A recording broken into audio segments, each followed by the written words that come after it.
শালার এক এক করে 200 জনের ভাইবা নিলাম, একজনও প্রশ্নের উত্তর দিতে পারল না। শালাগো মাথায় মালই নাই, খালি মুখস্থবিদ্যা আর মুখস্থবিদ্যা। বাড়ি থেকে মুখস্থ কইরায় আর এখানে আইসা বুলি ছাড়ে। এই জন্যই আজকে নিজেই প্রশ্ন বানাইছি। নিজের প্রতিষ্ঠান না হলে ঘুষ নিয়ে চাকরি দিয়ে দিতাম, এত কষ্ট করার দরকারই ছিল না। শালার ভালো একটা ক্যান্ডিডেট পাইলে চাকরি দিয়ে দিতাম। আর একজনরে দেখি, পারলে পারবো, না পারলে আজকে এই পর্যন্তই সমাপ্ত। করিম, পরের জনরে পাঠাই দে। আচ্ছা ঠিক আছে স্যার, আমি ডাকতে আসছি একজন একজন। স্যার আইতাম পারি? আইসাই তো পড়ছেন, আবার আসবেন কি? আইসাই যখন পড়ছেন বসেন। স্যার চেয়ারে বইতাম না নিচে বইবাম?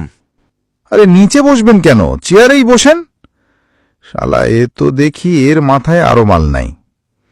আচ্ছা বলেন তো দেখি, করিম সাহেবের হাসপাতালে এইমাত্র একটি সন্তান জন্ম নিয়েছে। আপনাকে বলতে হবে সন্তানটি ছেলে না মেয়ে। স্যার করিম তো পুরুষ, একজন পুরুষের সন্তান হইবার কোনো প্রশ্নই আসে না। বাহ বাহ, চমৎকার, মাথায় মাল আছে। আচ্ছা তাহলে আরেকটা প্রশ্ন করি। বলেন তো, একটি গাছে 3টি লেবু 4 জনরে সমান করে ভাগ করে দেবেন কিভাবে? স্যার যেহেতু লেবু একটি গাছে আছে, আমাদের হাতে 4টি লেবু আছে। 4 জনের সমান ভাগে একটি করে ভাগ করে দিলে সবাই সমান পাবে। বাহ বাহ, আরো চমৎকার, মাথায় ভালোই মাল আছে। আচ্ছা তাহলে আরেকটা প্রশ্ন করি। বলেন তো, 3টি ঘর, একটি ঘরে আগুন দাউ দাউ করে জ্বলতেছে, আরেকটি ঘরের বিষাক্ত অজগর সাপ বসে আছে, আরেকটি ঘরে 6 মাসের না খাওয়া একটি সিংহ আছে।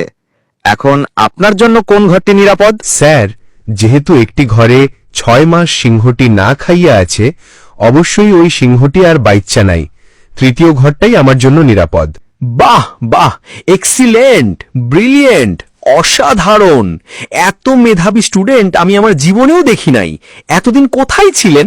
আপনার মতো লোকেদের একজন খুঁজতেছি। আচ্ছা ঠিক আছে, তাহলে লাস্ট এটার উত্তর দেন। আপনাকে একজন 100 টাকা দিল, সেখান থেকে আবার 99 টাকা নিয়ে গেল। এখন আপনাকে বলতে হবে আপনার কাছে অবশিষ্ট কত টাকা থাকে। স্যার এখানে সাধারণত নীরা বলতে একটি মেয়ের নাম বোঝানো হয়েছে। যেহেতু নীরা একটি মেয়ের নাম, তাহলে নীরা যদি 90 টাকা নিয়ে যায়, আমার কাছে অবশিষ্ট 10 টাকা থাকে। বাহ বাহ, এক্সিলেন্ট, ব্রিলিয়েন্ট, অসাধারণ!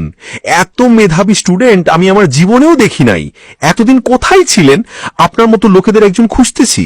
আপনার চাকরি কনফার্ম, আগামীকাল থেকে জয়েন করবেন। স্যার আপনাকে অনেক অনেক ধন্যবাদ স্যার, আমার চাকরিটা খুবই দরকার ছিল। আমার মনে হয় আপনার প্রতিষ্ঠানে চাকরিটা হয়ে আমার জীবনটা ধন্য হলো।